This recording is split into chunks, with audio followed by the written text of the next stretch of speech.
IDTV మన ఉనికి మన వాణి.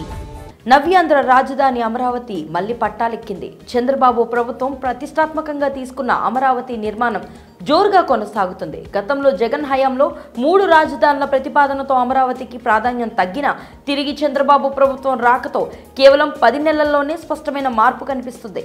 మళ్లీ రాజధాని పనులు జోరుగా సాగుతున్నాయి. ప్రపంచ బ్యాంకులతో పాటు మరిన్ని ప్రముఖ బ్యాంకులు రాజధాని నిర్మాణానికి రుణ సహాయం చేసేందుకు ముందుకు వస్తున్నాయి.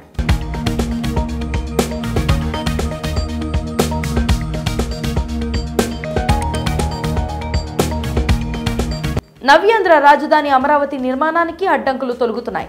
అవసరమైన రుణాల సేకరణకు చంద్రబాబు ప్రభుత్వం చకచకా పావులు కదుపుతుంది.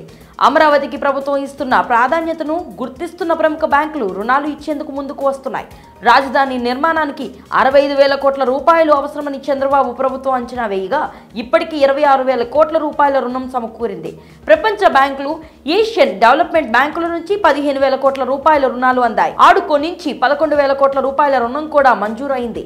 ఈ రెండు కలిపి 26,000 కోట్ల రూపాయల వరకు రుణాలు సమకూర్చుకున్నాయి. విదేశాలకు చెందిన ప్రముఖ బ్యాంకులతో పాటు మన దేశానికి చెందిన బ్యాంకులు కూడా అమరావతికి నిర్మాణానికి రుణాలు ఇచ్చేందుకు ఆసక్తిని చూపిస్తున్నాయి.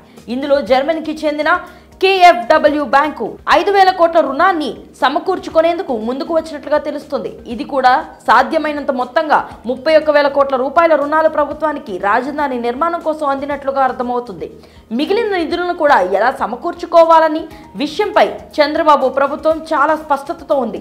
అవసరమైతే బాండ్లు జారీ చేయాలని, కుదిరితే రాజధాని పరిధిలోని భూములను లీజుకు ఇవ్వడం ద్వారా ఆదాయం సమకూర్చుకోవాలని ప్లాన్ చేస్తుంది. అమరావతి నిర్మాణాన్ని 92 ప్రాజెక్టులుగా క్యాపిటల్ రీజనల్ డెవలప్మెంట్ అథారిటీ విభజించింది.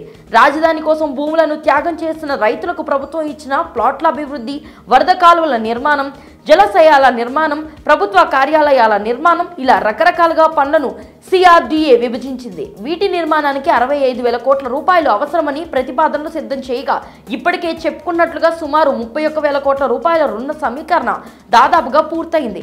మరోవైపు అమరావతి నిర్మాణంలో గతంలో చేసిన పొరపాట్లను మరోసారి చేయకుండా ప్రభుత్వం జాగ్రత్త పడుతుంది. ఎక్కడ అధికారులు అలసత్వం ప్రదర్శించకుండా చర్యలు తీసుకుంటుంది.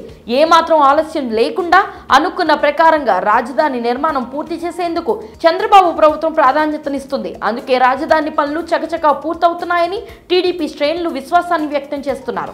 చంద్రబాబు ప్రభుత్వం ఇచ్చిన మాటను ఖచ్చితంగా నెరవేర్చే తీరుతుందని స్పష్టం చేస్తున్నాయి.